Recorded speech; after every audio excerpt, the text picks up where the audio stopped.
uyu muntu uje ejo bundi ahise akundana n'uyu muntu mu mezi 3 nyine hari ibintu abantu batata biyumvisha muri new generation turimo na munsi y'ama couple asanzwe ahari abenshi baba biteze ko nubwo bakundanye vuba bazusubira kandi bakavana yagiye biragoye urabona ino meta nambaye impeta nambaye isobanura ibintu byinshi none nk'umugore wanjye nawe arabizi twebwe watuvuga utatuvuga twebwe bwacu tuba tuzi ukuri tuba tuzi uburyo tugomba gutwara ibintu byacu nyine turi muri showbiz niyo umuntu akubwiye ngo muri kino gihugu ko nyizi abahanzi bari kuri capable yo kuba bakuza miliyoni iri niyo muri 1 month ni bakeya buriya harimo Satibi niyo mpamvu nakubwiye ngo Satibi nzi ko ibintu bye biri organic akadure mu Burundi nimumenye abantu banyu mu nibaje mubona ko ari talented ari n'ababeshya badafite impano bari talented ariko umuntu mubona ko afite impano mumwiteho mumuhe attention cyane uko umuntu ejo bundi niwe uhinduka worldwide.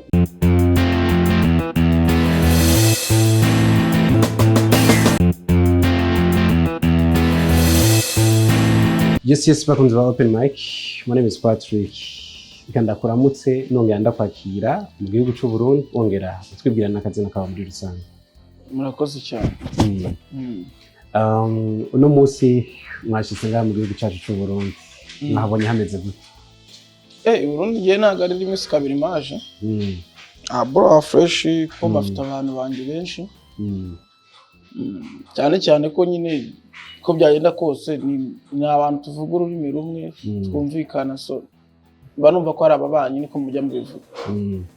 Abantu benshi barakuzi cyane ku mbuga ngurukana bumenyi ariko abantu ntibazi umuntu ntibazi iryo zina riri inyuma y'iryo promoter.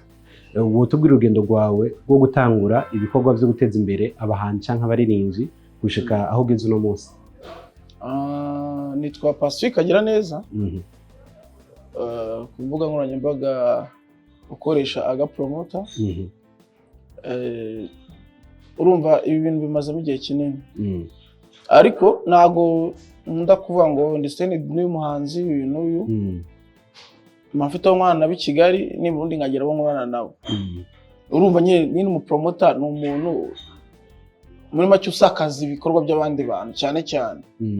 Already nanye mandi brand. Ariko cyane ariko ntago nkunda gushyira ama brand yanjye imbere cyane kurenza brand z'abahanzi. Ni muri ubwo buryo rero hano mu Burundi aho ubaka kanya magira umuhanzi dukorana ari we Adric Akim niwe nahisemo ko twakorana muri ubwo buryo. Ari mu ntoke zawe? Ni ari mu ntoki zanjye ubu ngubu aka kanya turakorana. Hari abandi baririmbyi usanzwe managinga mu gihugu cy'u Rwanda aho usanzwe mu Rwanda nta muririmbyi ngo uri signed nanjye ahubwo already ndi turakorana mwana n'umuhanzi umwe The Ben wenyine. Yo mwana n'abahanzi banini. Adric n'ibyagutangaza ari we muhanzi munini Burundi nabonye nkaho yatore umuhanzi twakorana. Kubera iki washimiye Adric? Mu minsi ya mbere ntabwo nize menya Adric njyewe namumenye bitewe na Shema Mariox Kids CEO wa Mariox Kids. Turaganira mwe afite umupeti afite discipline afite ibyo akora byiza ariko ubundi banze kumutega amatwi. Man itangazamakuru ry'intangangiye buranda narinenga cyane. Gute? Ndarinenga cyane kucyo nazo nakubwiramo. Kuri level yakoraga imiziki myiza baranyumvisha yahereyeho. Ariko ku buryo agira kuri level yo kuba atanavugisha umuntu ngo ndashaka ko dukorana ngo umuntu amuhe akanya bakorana. Interview cyangwa post umpeta arapambana biranga. Kugeza ubwo Shema mubwiye ngwino mu Rwanda. Turebe ko twakagura ikibuga. Rero ageze mu Rwanda nibwo Shema yasinya approachinga. Taza turaganira turahura nawe turaganira ambwira nyine hasoze ukuntu yatangiye umuziki ukuntu ibyo bintu abikora bikunze ariko bamwimye ukuboko. kandi imiziki ye akigera mu Rwanda itangira kugenda. Rero itangazamakuru ntabwo aryo ryajyana ibikorwa by'umuntu, ahubwo uniqueness y'umuntu n'imbaraga nyine yifitemo nuko nyine ibyo bintu bari kubyumva nuko abikubisobanukirwa, nibyo bituma ikintu cye kigenda buriya. Itangazamakuru ni muri bimwe byatuma ikintu kigenda, kuko abantu bagufashije baguhaye ukuboko, ariko batanaguhaye ukuboko hari ubundi buryo bikorwa mu bintu bikagenda. Ntabwo abantu bose basohoye indirimbo ngo ajye mu itangazamakuru kandi indirimbo iragenda. Twizere rero muri ibyo ngibyo nabwo reka dukore. Uyu munsi afise impact cyangwa afise uburemere bungana gute mu gihugu cy'u Rwanda mu bikorwa bye? Aka kanya to be honest, Adrike imibare afite aka kanya kuri stream ubu ngubu umenya ari kuyingayingana na Sat-B muri stream. Ngende kubwiza ukuri amutelling icyo bita stream ku muhanzi. Twe ntabwo turebera ku bino bintu. Inanga ngiye umuhanzi urafata nk'uwa Danje ni Sat-B, ni kubyumva. Nyina y'umuhanzi mbona ko ari munini mu gihugu cy'u Burundi, utarabiye kuri za YouTube cyangwa ahandi. Oya, pana kuvuga kuri YouTube. Rega YouTube nese reka nk'urugero rw'abantu bagura nta nuko mutaramenya gucekinga. Mwasohoye indirimbo Musibe ejo bundi yarafashe ku munsi ahita atereka 2,200. Usanga mu 200,000 byarebye biririyo n'ibihumbi 50. Urambwira ngo uwo muhanzi nyine abantu nuko bataramenya ukuri. Ubu indirimbo irebera kuri stream, nubwo umenya ngo YouTube ibeshye nyine abantu tu just yajyagura abacucanwa n'abashinwa aje aterekaho. Ariko buri reka mubwire uyo umuntu mu gihugu cy'u Burundi ukabona ukwezi gushiza afite miliyoni iyi ndirimbo biririyo uwo muntu urujya umutinya. Niyo nakubwiye ngo muri kino gihugu ko nyizi abahanzi bari kuri capable yo kuba bakuza miliyoni biririyo muri 1 month ni bakeya buriya, harimo Sat-B. Niyo mpamvu nakubwiye ngo Sat-B nzi ko ibintu bye biri organic. Ni giki cyakuzaye nyamukuru no munsi mwaje nk'abashizi gutembera nkuko nabonye umwezi visit ngo zicante mwaje kugira mu shore gusohora ibikorwa cyo kimwe bibazo ko afite n'andi makorabo cyo kimwe n'abarinzi ngabo. Amakorabo ntabwo tuyizeramo cyane nkuko nakubwiye nka korabo ya twe twakumva dukoze niyo muhanzi twabanga ubanzi ni munini Burundi, kuko abo bandi bose n'ubundi bose imibare arayibarenza aka kanya. Yari kukubwiza ukuri amutera ngiye mvuga ukuri, urumva abo bandi bo n'ubundi imibare n'ubundi turi kwiyingayingana. Ntabwo numva rero ntabwo ngo nizerera mu kuntu najya kwa n'umurye uri uze kujya kunsubiza inyuma. So rero ubu ngubu ikintu cyatuzanye cyambere no kwiga ku isoko ry'u Burundi. Ibyo tumaze imisi turi ku meetinga n'abantu abo ba Sat-B banini akushaka gukora ama concert nabwo. Tugushaka gukora ama concert manini tugashaka uburyo twafata Adric akaba umuhanzi main, tugafata yenda Mario Exis. Nyine tugahuza ikintu tugakora ikiboro kinini hano i Burundi. Tugakora ikintu gishobora kuba cyaba ingaruka mwaka. Kigomba kujya gihoraho kiri kuba to edition. Ni muri ubwo buryo rero urumva twa twaje kwiga ku isoko cyane. Tumenye ibintu inanga bikorwa gute, ama venue akodeshwa gute, ibyuma bikodeshwa gute, ese ibyo bintu byose iniye package y'ibyo bintu. Ese turicara kuzenguruka intara zose, niba warabibonye ejo twiri Ngozi, banabona ibyo twe twagiyemo, kumenya venue zaho zimeze gute, nyine ibiki Gitega bimeze ibintu nk'ibyo ngibyo. Nibyo twe turimo, ariko urumva nyine umuhanzi dufite aka kanya ni umuhanzi abantu bumva kandi bakunze. Anytime nyine ushobora gukora ikintu kinini. Mu mwanya muto umaze na kenshi wavuze ko hora ugaruka no musubona imyidagaduro canke entertainment yo mu Burundi mwayibonye gute, imeze gute muri rusange? Entertainment yo mu Burundi nabonye igira abantu ishingiraho. Nakubeshya na harimo nyine abantu ishingiyeho gusa just yanabwira I'm telling you impamvu nasomwa ngo sinzi yamamaga mu munyamakuru y'u Burundi ndabunga mwabwira Adric we hagarara ngakuno abone naramubwiye ngo ntuzunye gusubira ku munyamakuru as long as abantu batagoye kuba kuri gutangira akanya rwabonye bakwiye gukuboko yego mwaye mutamubona amahazaza akazoza niko muvuga sibyo nanjye ari umuntu uzankamana pe nta kintu kiraza kandi neje bundi agatwika ariko buriya niho haye umuntu agaciro ukamatayimu mukegerana ukamusobanurira ikintu kiri kubona n'iki ngiki. Ikibazo kimwe cyari gihari no umuririmbyi ari mu Burundi akakora ibikorwa bye mu Burundi hanyuma akenshi kakija kubigirira promotion mu Rwanda ico gihe hataba kudatahurana. Oya ni kuvuga before yuko aza mu Rwanda. Ikibazo abaririmbyi bo mu Burundi dufise ni cya kindi cyo kwipromoting. Ashobora kuvuga ati nakoze indirimbo reka ndayisige ngaho nini abanziza bazoyipromoting. Ntituramenya kwaguca kwipromotinga kwidandaza kwigurisha wowe kubwawe nkaza kwaga nkakubwira ndashoboye kumwe yazo ubwami avuga ati ndashoboye kino kintu. Nyine cyo kukubwira tuba tuzi ko dukoze indirimbo ca dushira ngaho hakenewe amahugurwa canke inyigisho y'ibijanye n'icyo kandi ashobora ko yaguhamagara igendegane kubwira before yuko ibyo biba atwika. Ni umuntu waguhamagaye ni wa mu kuboko. None se kucyo ubonye utwitse rega nk'umuntu ngiye kubana yakwica kuri no channel yawe. Aka kanya ndi gukorera amakuru. Yoganye shaka kubana no kwikorera. Njye ntabwo numva akanya ikintu ngiye wama ngo ninze nicaye kuri channel nuko gusa nabonye ikinyamakuru cyane kiri organic. Gikora ibintu nyine biri genuine. Ntabwo numva ukuntu umuntu ashobora kuza akakwaka ukuboko ubona ko ibyo bintu bishoboye ku ndirimbo ya mbere arona akanagira kugira ngo n'amafaranga ndafite basi mu nkore bya nyine ko mu nkore icyo kintu ugikora muri ibyo bintu ntago ari byo. Hari n'undi rero wanambwira oya ntago naje mu biganiro impanuro ku binyamakuru bakore n'imyidagaduro muri gisanzwe. Imyidagaduro mu Burundi ni mumenye abantu banyu umuntu nibaje mubona ko ari talented ari n'abarabeshya badafite impano bari talented ariko umuntu mubona ko afite impano mumwiteho mumuhe mumuha attention cyane uko umuntu ejo bundi niwe uhinduka worldwide. Promotion y'umuririmbyi bifata gute nibiki bituma umuririmbyi amenyekana kurusha uko yarasanzwe ari? Ikintu cyambere ni indirimbo nziza. Indirimbo nziza kandi aririmba ibintu byumvikana. Takuvuga ngo ni bya bishegu ni bya biki. Uririmba nyine ibintu bizima. Ushaka kuba umwana ashaka kuba yajya muri salo yicanye n'ababyeyi be agaprenga iyo ndirimbo akumva nta kimwaro kiri muri ibyo bintu. Sibyo? Icyo nicyo cyambere. Iyo ni ingingo ya mbere. Utagira nyine abantu bihari bagomba kumva izo ndirimbo utangwana indirimbo zo muri club gusa n'abantu bose bashaka kuba bakumva guhera ku myaka mitoya kuzamo. Bakaba ari abantu bashobora kuba bakumva iyo ndirimbo. Ntakuvuga ngo nicaye n'ababyeyi ino ndirimbo ntabwo ndi buyishyiremo. Icyo nicyo cyambere.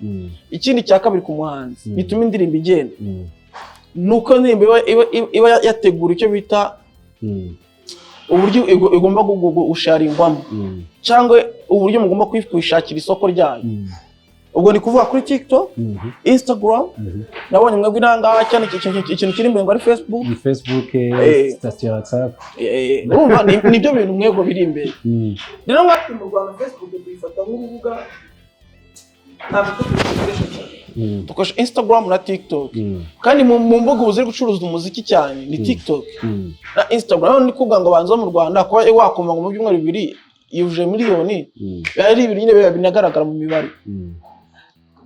Unyine mukayigira isoko uzagenda urebe n'ama TikTok ye kimwe toshaka kwivana kuri Facebook cyane ibintu bye ngo bize kuri Instagram na Facebook. Abantu nyine batangira bamubone nk'umuhanzi ukorera ahantu hose kandi ahantu hose agomba kumva. Rero ibintu bituma indirimbo igenda nuko muyipangira uburyo igomba kugenda uburyo igomba gukorwamo cyane cyane ko indirimbo ziba zakozweho none ikozeho Mario Skid ikaba ikozeho indirimbo ntabwo numva ikintu cyatuma itagenda. Ujyagenda rero imibare abafite ndizera kugira kurikirana usanga ari imibare nyine imeze neza. So hari abaririmbyi bafise impano ariko bakaguma inyuma kubera management mbi. Kubwawe management nziza y'umuririmbyi ikwiye kuba imeze gute kandi ni yahe makosa manager akwiye kwirinda imbere y'umuririmbyi ariko ara manager? Ikintu cya mbere management ntago ari itegeko. Twe nuko tubana na Drake cyane cyane ntago kuvuga twe nyine dushyize imbere akazi ariko ubuvandimwe nicyo kintu cya mbere. Sinzi icyo kintu cyumva ubuvandimwe nicyo kintu cya mbere kurenza ibintu byose.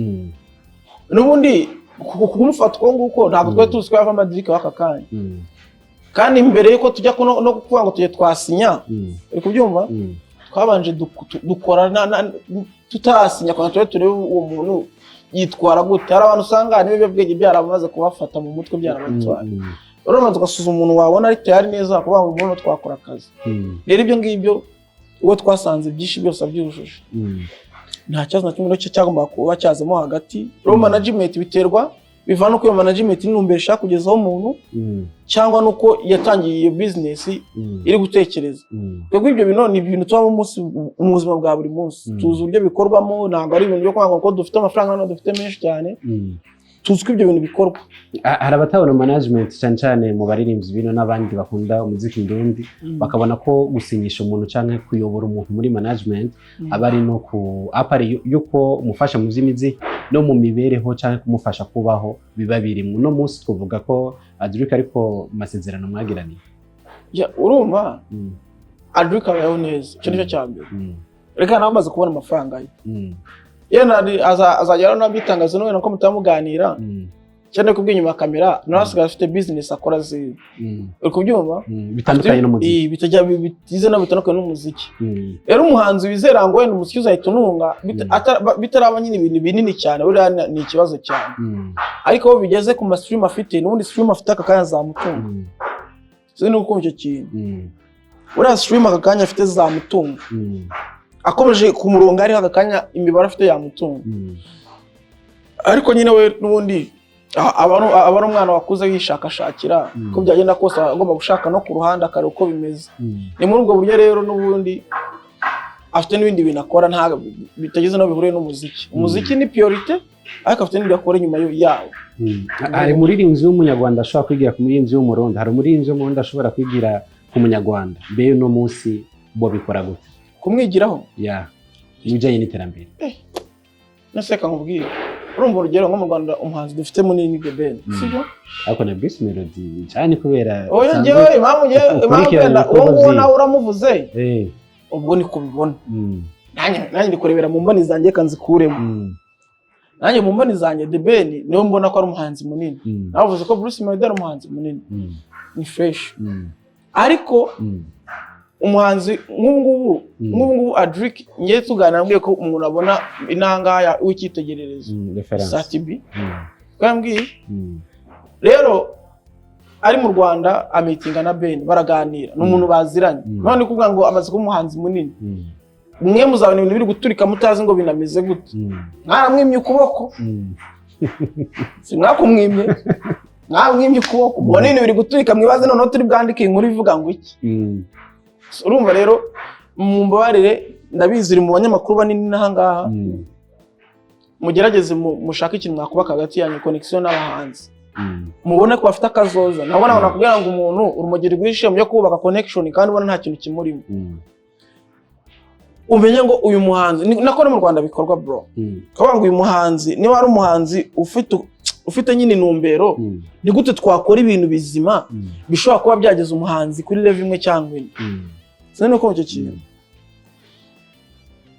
rero icyazo warumbajije umuhanzi munini mu Rwanda baramitinga umuhanzi munini Burundi baramitinga urumva yaburi cyabigiraho nk'abakuru be uko byagenda kose agomba kubigiraho uko byagenda kose abagomba kubigiraho cyane. Yego. So mu bijyanye n'ubuzima busanzwe uri mu bantu couple yawe yavuzwe ko cyane mu gihugu cy'u Rwanda cyo kimwe no mu Burundi n'abadiaspora asanzwe bakurikirana yabizo mu Burundi no mu Rwanda. Urugendo rwo rumeze gute kugira mushobore gukundana n'uwo mwubakanye no munsi? Tumufasha. Nagomba mbizi ko urumva dufite abarundi benshi badukurikirana. Mu byo dukora bya buri munsi. Umugore wanjye ari mu bantu bashaka kuba baridinze uwo kanya mu byo akora. Urumva rero afitemo n'abarundi benshi. Urumva rero urugendo rwacu rwari rurerure cause abantu babyumvaga. Uyu muntu ujeje bundi ahise akundana n'uyu muntu mu mezi 3. Nyine hari ibintu abantu batata biyumvisha. Sometimes sabona noneho nibyo muri gukora biri kugenda ntabwo wabara mutuntu nk'utwo ngutwo. Ariko kuvuga kwacu twebwe buriya ngewe icyo umuntu avuga nicyo nta kinwaye iyo numvise irenge njye nkubita strike minota 5 icyo kiganiro kiba gisibwe. Ibyo nta nubwo narabitinda ariko nyine iyo mbona ibyo nta kintu binwaye showbiz ni showbiz. Ngiye rero nzi gukora showbiz nta kibazo iyo mbona ibyo uri kuvuga bitari kunyangiriza ariko mbona byanyangiriza ntabwo nabura kuguhana. Muri new generation turimo no munsi y'ama couple asanzwe ahari abenshi baba biteze ko nubwo bakundanye vuba bazusubira kandi bakavana yagiye biragoye urabona ino mpeta nambaye impeta mba nambaye isobanura ibintu byinshi noneho nk'umugore wanjye nawe arabizi twebwe watuvuga utatuvuga twebwe ubwacu tuba tuzi ukuri tuba tuzi uburyo tugomba gutwara ibintu byacu nyine ubu turi muri showbiz hari igihe nabona byacitse ko nta kintu cyacitse na kimwe kirimo showbiz rero iyo uyizi nta kintu na kimwe biba bitwaye keretse ibyo bintu aribwo ukibizamo uhubagurika ariko iyo uzi ibyo bintu urimo nta kintu biba bitwaye apari y'umuryango wacu nk'umuryango umufasha wawe life isanzwe musanzwe murimo bisigure ko bijya mu mama biteguye bya showbiz kugira ngo abantu babaneze baniya ni showbiz bro ni showbiz kurebo nyine nazo byo nakubwira ni showbiz andi gucinanga abantu bose turahura kambwira noneho ibaze ko nyine ngiye burambere nakoraga ndi umubloga nagaragara uranafashe umwanzo wo kujya kuri kamera kubera umugore wanjye maze hafi imyaka